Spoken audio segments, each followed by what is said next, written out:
Assalamualaikum warahmatullahi wabarakatuh. Baik, pada kesempatan ini kita akan eh,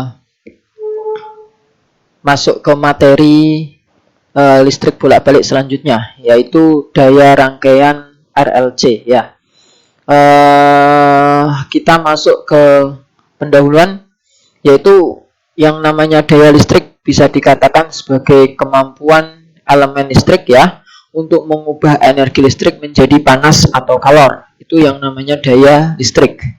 Jadi kalau ada komponen listrik atau elemen listrik yang mampu mengubah energi listrik menjadi panas atau kalor, maka elemen listrik tersebut itu memiliki daya listrik, gitu ya.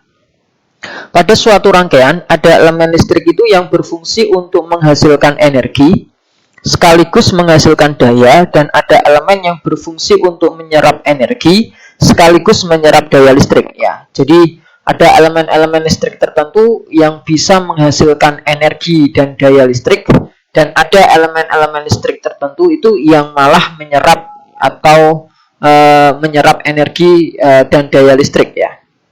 Elemen yang menghasilkan energi adalah sumber tegangan, sedangkan elemen yang menyerap energi adalah elemen pasif, yaitu seperti resistor, induktor, dan kapasitor. Oke ya. Nah, kita akan belajar tentang macam-macam daya ya yang ada pada suatu elemen listrik. Nah, yang pertama yaitu daya sesaat. Namanya saja daya sesaat, berarti daya yang terjadi hanya pada waktu tertentu, yaitu ketika elemen listrik memiliki nilai tegangan dan arus yang mengalir pada waktu tertentu. Nah, artinya ketika daya itu adalah arus dikali tegangan, karena sesaat, maka ya T-nya tertentu ya. Misalkan 1 detik ya, arusnya juga 1 detik, arus yang terjadi pada 1 detik, tegangan yang terjadi juga pada 1 detik, gitu ya. Itu yang namanya daya sesaat. Oke, di mana I-nya ya sudah tahu ya, arus ya. Kemudian V-nya adalah tegangan dan P-nya adalah daya listrik. Nah, ini misalkan ya, dikasih contoh sebuah elemen listrik yang dipasang dengan sumber tegangan AC. Ketika T-nya itu 2 detik, elemen tersebut dialiri arus listrik yaitu IT sama dengan 3 sin 45T. Dan tegangannya itu 5 sin 15T. Nah, tentukan daya listrik yang diserap elemen tersebut pada waktu yaitu T-nya 2 detik ya. Kita hitung dulu arus di waktu 2 detik yaitu 3 sin 45 kali 2 atau sin 90. Sin 90 itu 1, sehingga dihasilkan arusnya itu 3 ampere. Sedangkan tegangannya ya kita masukkan saja ya, sin 15 kali 2 itu 30, sin 30 itu setengah, sehingga dihasilkan tegangannya pada waktu 2 detik itu 2,5 volt. Nah, sehingga daya listrik pada 2 detik gitu ya, berarti arus listrik pada 2 detik dan tegangan listrik pada 2 detik. Berarti 3 kali 2,5 maka dihasilkan 7,5 watt. Selanjutnya kita masuk ke jenis kedua dari daya, yaitu daya rata-rata ya. Jadi ada daya sesaat, kemudian ada daya rata-rata. Nah, apa definisi dari daya rata-rata itu? Jadi daya rata-rata itu didefinisikan sebagai integral daya dalam selang waktu periodenya dibagi dengan periode tersebut. Nah, daya rata-rata itu dapat dirumuskan sebagai berikut. Jadi PR itu sama dengan 1 per periode ya. Daya rata-rata sama dengan 1 per periode, integral 0 sampai periode PT kali DT ya. Nah, PT-nya ini adalah daya fungsi daya terhadap waktu, fungsi daya terhadap waktunya. Nah, ini dikasih hitung-hitungan ini ya, atau penurunan rumus.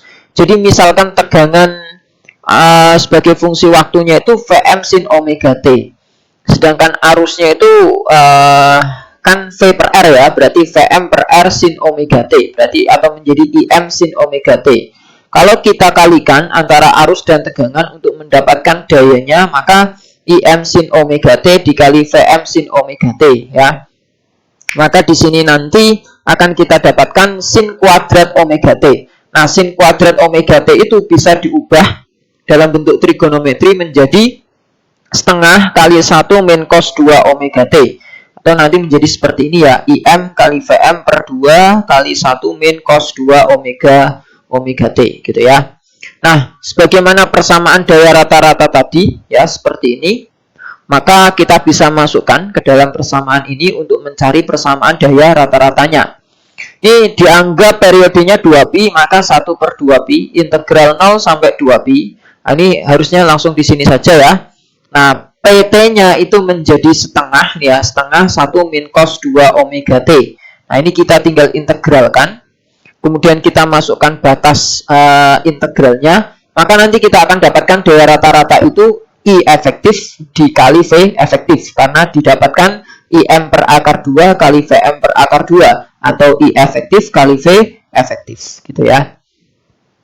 Nah, ini kalau digambar grafiknya untuk daya rata-rata gitu ya. Untuk daya rata-rata maka dihasilkan grafik seperti ini ya.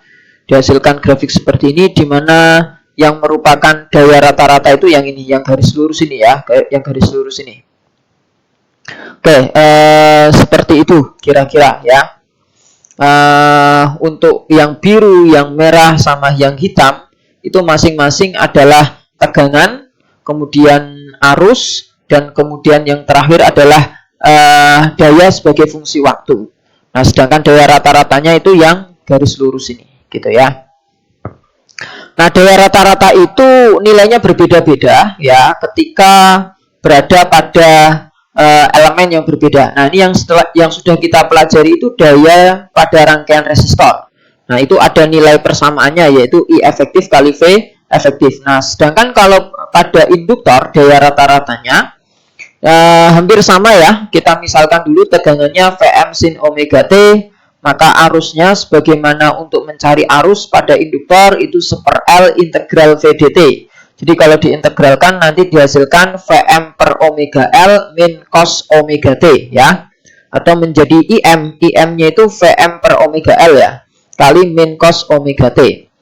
Selanjutnya kita kalikan antara arus dan tegangan ya, daya rata-ratanya itu sehingga didapatkan IM min cos omega T itu untuk I-nya. Sedangkan V-nya itu Vm sin omega T. Nah, kalau nanti kita kalikan, maka akan dihasilkan min IM kali Vm sin omega T cos omega T ya. Atau ketika kita gabungkan sin omega T kali cos omega T itu menjadi setengah sin 2 omega T. Karena sin 2 omega T itu 2 sin omega T kali cos omega T. Nah, nanti dilihat lagi trigonometrinya ya. Materi atau konsep tentang trigonometrinya. Jadi perubahan sin omega T kali cos omega T itu menjadi setengah kali sin 2 omega T. Nah, kemudian ketika kita masukkan ke dalam persamaan daya rata-ratanya, ya ini kita masukkan di sini untuk persamaan dayanya. Kemudian kita integralkan sin 2 omega T-nya ini menjadi cos 2 omega T. Nah, kalau kita masukkan batasnya nanti akan didapatkan 0. Jadi daya rata-rata pada induktor itu nilainya 0 ya, tidak ada. Oke, ini gambarnya ya. Jadi yang garis lurus hitam ini sebagai daya rata-ratanya. Oke. Selanjutnya pada kapasitor ya. Tegangannya tetap sama, kita misalkan Vm sin omega T. Arusnya itu adalah C itu adalah kapasitas kapasitor dikali turunan tegangan terhadap waktu. Sehingga kalau kita turunkan akan menjadi omeganya keluar ya, sin menjadi cos kayak gini ya, atau IM cos omega T. Kemudian kita kalikan ya. Jadi daya rata-rata itu I kali V gitu. Kita kalikan, maka nanti akan didapatkan IM kali VM sin kali cos ya, kembali lagi berubah menjadi setengah sin 2 omega T. Kemudian kita masukkan ke sini ya persamaannya, kemudian diintegralkan, maka akan didapatkan nanti ya hasilnya juga sama dengan 0 gitu ya. Nah, dari yang sudah kita kerjakan tadi, di antara elemen resistor, induktor, dan kapasitor, jadi yang memiliki daya rata-rata itu hanya resistor saja, sedangkan induktor dan kapasitor itu tidak punya daya rata-rata ya. Makanya ketika kita belajar listrik bolak-balik itu, ketika ada 3 komponen itu ya, untuk mencari dayanya cukup cari daya pada resistor saja, gitu ya. Nah, ini persamaan umum, jadi kita tidak perlu mencari satu persatu untuk resistor, induktor, dan kapasitornya. Jadi kalau pengen persamaan umumnya, artinya bisa dipakai di resistor, induktor, dan kapasitor, kita bisa turunkan seperti ini. Jadi V-nya Vm sin omega T, IM-nya sin IM sin omega T plus theta. Kenapa di situ ada tetanya? Karena ketika arus bolak-balik atau tegangannya itu dirangkai dengan elemen resistor, induktor, dan kapasitor, maka akan terjadi perubahan fase ya, sebagaimana yang sudah kita pelajari. Kalau pada resistor, tetanya ini akan 0 ya, artinya fase tegangan dan arusnya itu sama. Kalau pada induktor, maka tetanya ini min 90 karena tegangannya akan mendahului arus. Tapi kalau pada kapasitor, nanti tetanya akan positif 90 karena arusnya yang mendahului tegangan ya. Maka di sini ditulis plus theta gitu, biar bisa mencakup 3 elemen itu. Oke, kita cari persamaan daya, kita kalikan saja seperti ini ya.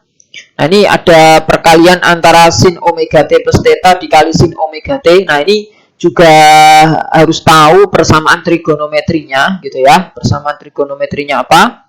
Nah, nanti bisa berubah menjadi seperti ini. Cos omega T plus theta min omega T min cos omega T plus theta plus omega T. Sehingga nanti akan berubah menjadi IM Vm per 2 cos theta karena omega T dengan omega T habis, min cos 2 omega T karena omega T ditambah omega T ya plus theta. Nah, kemudian untuk mencari daya rata-rata seperti biasa dimasukkan gitu ya, terus diintegralkan. Nah, nanti hasil akhir dari integralnya itu ketemu IM kali Vm per 2 cos theta. Nah, ada cos thetanya ini yang menentukan nilai daya rata-ratanya. Kita tahu tadi sebagaimana yang sudah saya katakan, kalau pada resistor beda fase antara arus dan tegangan itu 0, sehingga nanti di sini cosnya cos 0. Cos 0 itu 1, sehingga nanti dihasilkan IM Vm per 2 atau boleh IM per akar 2, Vm per akar 2 atau I efektif kali V efektif. Jadi kembali lagi ke persamaan yang tadi kita pelajari satu persatu ya. Ini ya. Nah, kembali lagi ke sini ya. Itu kan hasilnya dari IM kali Vm per 2. Oke, jadi cocok ya. Sedangkan ketika pada induktor dan kapasitor, tetanya itu 90 ya. Tetanya itu 90. Meskipun ketika pada induktor itu min 90 ya. Tapi kalau di cos itu kan min sama plus kan jadi plus gitu ya. Sehingga cos 90 itu kan 0, sehingga hasilnya 0 ketika kita masukkan atau berada di elemen induktor dan kapasitor. Gitu ya. Oke, kita masuk ke contoh soal 2 untuk aplikasinya. Diketahui rangkaian listrik sebagaimana gambar di bawah ini. Tentukan daya listrik pada rangkaian tersebut. Nah, kita ditanya daya listriknya ya. Nah, karena daya rata-rata itu hanya ada pada resistor, maka kita akan cari berapa hambatan resistor. Ini kan ada 2 ya. 200 ohm dan sama 100 ohm. Nah, cuman rangkaiannya ini tidak hanya seri tapi paralel. Jadi R dan L ini seri, kemudian diparalel dengan yang 200 ohm ini. Nah, berarti kita cari hambatan totalnya dulu. Hambatan totalnya ini langsung paralel ya, 1/200 yang ini. Diparalel dengan rangkaian seri induktor dan resistor 100 ditambah 100 I ya. Karena hambatan pada induktor itu kan omega kali L. Omeganya itu 100 ya. Kemudian disamakan penyebutnya menjadi seperti ini ya. Kemudian yang atas ini dijadikan apa namanya itu kompleks ya. Dijadikan kompleks. Jadi nanti kita dapatkan nilai R-nya ya. Nilai R-nya itu 100 akar 2 dan nilai sudutnya atau fasenya itu 45 derajat. Nah, nanti kalian bisa hitung ya sendiri. Kali 200 yang bawahnya itu 100 tambah 200 300 ditambah 100 I. Nah, yang bawah ini juga bisa disederhanakan lagi. Kita cari R-nya yaitu 100 akar 10. Untuk sudutnya itu pakai tan ya. Tan sama tan theta sama dengan Y per X atau 100 per 300. Nanti didapatkan sudutnya 18,43. Nah, dari sini kita bisa sederhanakan lagi ya. Jadi 100 per 100 itu 1, terus 200 per akar 10 ya, nanti akan didapatkan begini 200 kali akar, ini ada akar 2 ya, 2 dibagi 10 0,2, jadi 200 akar 0,2 sudutnya tinggal dikurangi ya. Jadi 45 dikurangi 18,43 karena pembagian pada bilangan kompleks atau fasor ini ya, itu dikurangi. Jadi kalau dibagi itu malah menjadi dikurangi, kalau dikali itu menjadi ditambah ya. Nah, sehingga kalau kita ubah lagi ke dalam bilangan kompleks menjadi 80 ditambah 40i. Nah, yang 80 ini adalah yang R-nya, yang 40 ini hambatan pada induktornya ya. Jadi R-nya itu 480, sehingga nanti kita akan cari daya rata-ratanya adalah I efektif kali R. Jangan pakai I efektif kali V efektif karena tegangannya nggak ada ya. Jadi pakailah yang I efektif kuadrat kali R. Nah, I efektifnya kita tahu ini ya 10 per akar 2, kan I max per akar 2 ya, I efektif itu dikuadratkan kali R, R-nya yang 80 ini, sehingga nanti didapatkan 4000 watt. Itulah daya rata-rata pada rangkaian ya. Oke, contoh soal nomor 3 bisa dipelajari sendiri. Oke, kita masuk ke yang terakhir yaitu daya kompleks. Nah, di daya kompleks itu ada 3 daya, ada daya rata-rata, kemudian ada daya reaktif, dan ada daya tampak. Daya rata-rata sudah kita pelajari ya, rumusnya juga sama, IM VM per 2 cos theta. Sedangkan daya reaktif itu adalah daya yang disebabkan oleh elemen di luar elemen yang kita gunakan. Artinya daya yang hilang itu daya reaktif. Jadi misalkan PLN itu mengirim ya daya listrik dari sumber listrik yang ada di PLN sana kemudian ke perumahan-perumahan. Nah, selama perjalanan itu kan ada daya listrik yang hilang. Nah, daya listrik yang hilang itu disebut daya reaktif ya, atau Q simbolnya. Persamaannya apa? Persamaannya adalah I efektif kali V efektif kali sin theta. Nah, kalau digabungkan duanya ini, daya rata-rata dan daya reaktif itu menjadi daya tampak. Jadi daya tampak itu daya total yang disuplai oleh PLN. Jadi daya yang disuplai oleh PLN itu akan berupa daya reaktif, daya yang hilang, dan daya yang terpakai. Daya yang terpakai itu daya rata-rata, gitu ya. Nah, S itu bisa kita cari pakai Pitagoras rumusnya, karena ini ada sin theta, ada cos theta. Jadi kalau dibuat dalam bentuk bangun itu berupa segitiga siku-siku ya. Nah, sehingga nanti persamaan S-nya itu I efektif kali V efektif, gitu ya. Nah, ini persamaan-persamaan ya untuk daya rata-rata, daya reaktif, dan daya tampaknya. Nah, jadi selain bisa pakai atau menggunakan cos theta gitu ya, bisa juga menggunakan persamaan lain ya. Bisa juga menggunakan persamaan yang lain. Nah, ini nanti kalau pakai arus menjadi I efektif kuadrat kali R gitu kan. Kalau menggunakan tegangan berarti menjadi V efektif kuadrat per R. Kalau pada daya reaktifnya I efektif kuadrat kali X. Nah, beda ya. X itu berarti hambatan pada induktor dan kapasitor. Karena yang menghilangkan daya itu induktor dan kapasitor ya. Kalau pakai tegangan itu V efektif kuadrat per X ya. Kalau di daya rata-rata hanya R saja. Sedangkan pada daya tampak itu Z-nya itu Z pakainya. Z itu hambatan total. Ya berarti resistor dan induktor plus kapasitor gitu ya. Jadi dimasukkan semua kalau pada daya tampak ya. Nah, ini hubungan segitiga siku-sikunya ya. S-nya itu yang miring, P-nya yang mendatar, Q-nya yang vertikal gitu ya. Oke, saya kira itu ya, materinya. Nah, ini kita kerjakan satu soal lagi saja. Setelah itu selesai materinya untuk bahan sampai UTS ya. Oke, contoh soal 4 berdasarkan gambar rangkaian di bawah ini tentukan daya listrik rata-ratanya ya. Kembali lagi daya listrik rata-rata. Ini kayaknya sudah tadi ya. Oh, sudah ya. Contoh soal 4-nya. Oke, sorry, berarti sudah ya, cukup sampai di sini saja. Karena ini tadi sudah gitu ya. Nah, nanti persiapkan belajarnya sampai di materi daya pada rangkaian RLC ini. Jadi nanti kuis minggu depan, kemudian UTS minggu depannya lagi, itu materinya dari awal sampai di daya rata-rata ini. Oke, cukup dari saya. Mudah-mudahan bermanfaat. Wassalamualaikum warahmatullahi wabarakatuh.